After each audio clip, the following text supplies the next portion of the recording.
Olá, semente de renovo para nossas vidas nesse dia maravilhoso.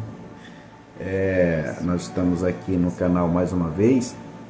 Você pode estar se inscrevendo no nosso canal, você pode estar compartilhando, você pode estar comentando aí também.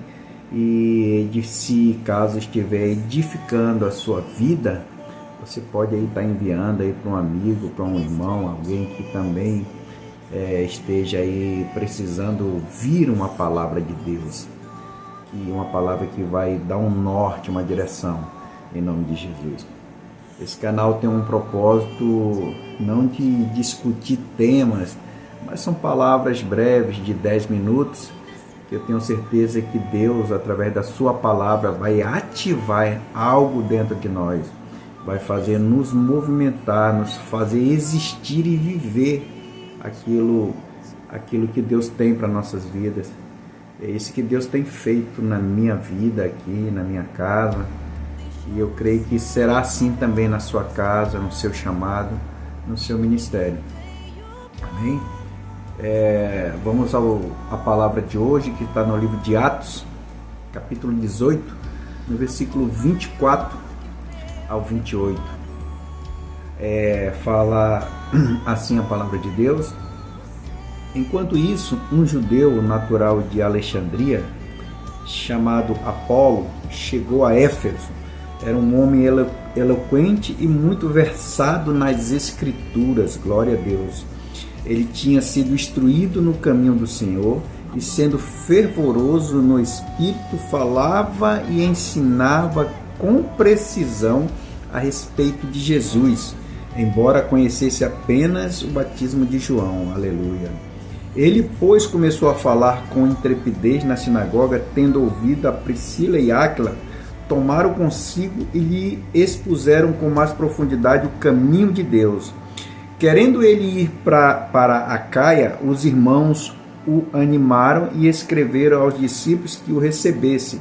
Ao chegar, Apolo auxiliou muitos que haviam crido pela graça, pois com vigor refutava os judeus em público, provando pelas Escrituras que Jesus Cristo é o Senhor. Texto maravilhoso, texto lindo, pelos tempos da igreja primitiva, igreja de Atos, onde nós encontramos essa pessoa de Deus aqui, Apolo, e versado nas escrituras, né? Um apologeta, na verdade, um defensor. Ele refutava, defendia o evangelho com eloquência, como quem tem domínio da palavra, tinha um conhecimento da palavra. E é exatamente sobre isso que nós queremos falar hoje, a respeito da palavra de Deus, das escrituras. Esse dia de hoje, ele tem como um tema a fonte provedora da pregação, de uma ministração, de um ensinamento, é a palavra de Deus, é o evangelho de Deus, é as escrituras, onde a Bíblia diz que o meu povo, ele erra por não conhecer as escrituras, não tem conhecimento das escrituras. Ora, uma vez que eu conheço a palavra e eu me torno discípulo, as escrituras libertam quem é discípulo. Quem não é discípulo não é liberto, porque ele disse: permanecedes nos meus ensinamentos, lá em João capítulo 8, verdadeiramente sereis meus discípulos. Aí em seguida ele fala no 36, e conhecereis a verdade, as escrituras, e a verdade vos libertará. Primeiro ele te coloca na posição, primeiro as escrituras te traz para uma posição de discípulo, e depois te liberta, porque ele não vai libertar quem não abre seu coração ao ensino, porque ser discípulo é ser ensinável, né? Ser ensinável, esse é o coração do discípulo, para ser liberto. Verdadeiramente sereis meus discípulos, e através dessa colocação, um modo de você se achegar a Deus, Aí ele disse: conhecereis a verdade, e a verdade vos libertará. Então, quando a gente fala hoje sobre as Escrituras, sobre se debruçar, sobre separar tempo, nós estamos falando de coisas que muitas pessoas não querem mais parar, colocar a Bíblia, puxar um caderno, uma caneta para estudar, não falando daquela leitura superficial. Separar um tempo, ali eu vou estudar a palavra, ver o que Deus tem, extrair ali daquela palavra ali, algo que Deus quer colocar, inserir dentro de mim, na minha vida.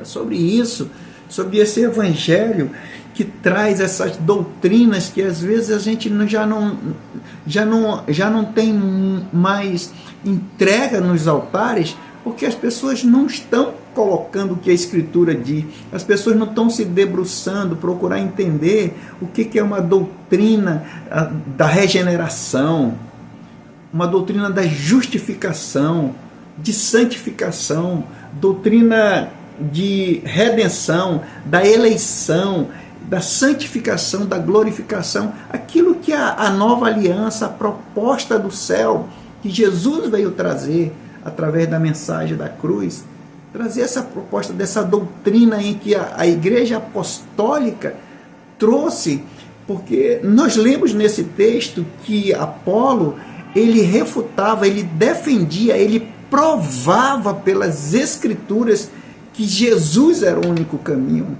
que Jesus era a resposta, que Jesus era a verdade. Apolo provava pelas Escrituras. Então vejam quão importante eu e você nos debruçarmos nas Escrituras, nos tornarmos esses apologetas, esses defensores, refutar, estabelecer fundamentos, deixar as historinhas no altar para preencher tempo e se debruçar para que as pessoas entendam o propósito pelo qual chegaram naquele culto, chegaram naquele lugar para ouvir uma palavra, e ali vai ter a boca de Deus, um homem e uma mulher de Deus, refutando pelas Escrituras que Jesus é o Senhor. Ah, meus irmãos, como está cada vez mais difícil encontrar altares que refutam a verdade como Deus quer. Nós oramos para que o Senhor restaure o seu altar com a essência da sua palavra, da Escritura, como João, lá em João diz: examinai as Escrituras, que são elas que de mim testificam. Você imagina o quão difícil está nesses tempos, prega-se sobre uma palavra e as pessoas no dia seguinte já não sabem o que foi pregado. Se perguntar na segunda-feira após o culto, qual foi o versículo que pregaram, as pessoas estão aí por causa que precisa ser inculcado de uma forma sobrenatural, porque a Bíblia diz que o Evangelho é poder.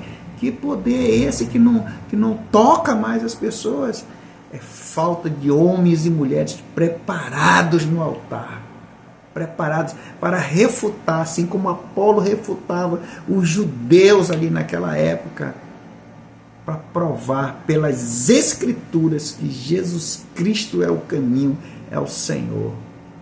Eu quero, em nome de Jesus Cristo, pelas Escrituras, pela palavra de Deus, pelo Evangelho, pela boa semente, a boa notícia que é o Evangelho, através da mensagem da cruz. Antes do livro de Atos não havia mensagem da cruz. Quando Jesus morreu, ele introduziu uma mensagem, uma boa notícia, a mensagem da cruz, o sangue derramado. E tem uma doutrina de regeneração, um novo nascimento, como foi ali na vida de Nicodemos. Nicodemos já crente, mas precisava ser regenerado, nascer do Espírito. E aí vem uma justificação onde você começa a ser regenerado e depois você fica meio com medo, e agora eu sou crente, e fica querendo se explicar. Não!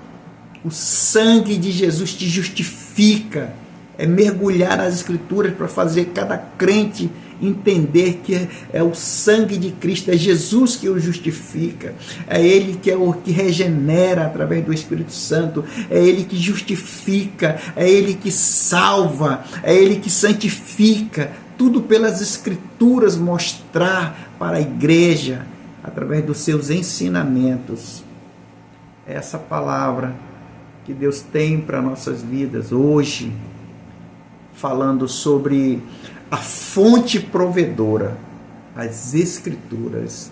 Jesus, Ele é a palavra viva. As Escrituras é a palavra escrita. E quando nós lemos essa palavra, a palavra escrita, a Bíblia, essas palavras saltam para dentro de nós como palavra viva. Aí Cristo se assenta no nosso coração. É assim que eu creio. E se não sei como é que você crê. Eu creio que quando eu leio essa palavra, e eu creio, eu tomo posse, a palavra escrita, a palavra viva se move, salta para dentro da minha vida. E eu declaro essa palavra saltando para o teu coração, dando vida, trazendo experiências. Em nome de Jesus, eu creio que você será um grande instrumento nas mãos de Deus. Deus te abençoe nesse grande dia, em nome de Jesus.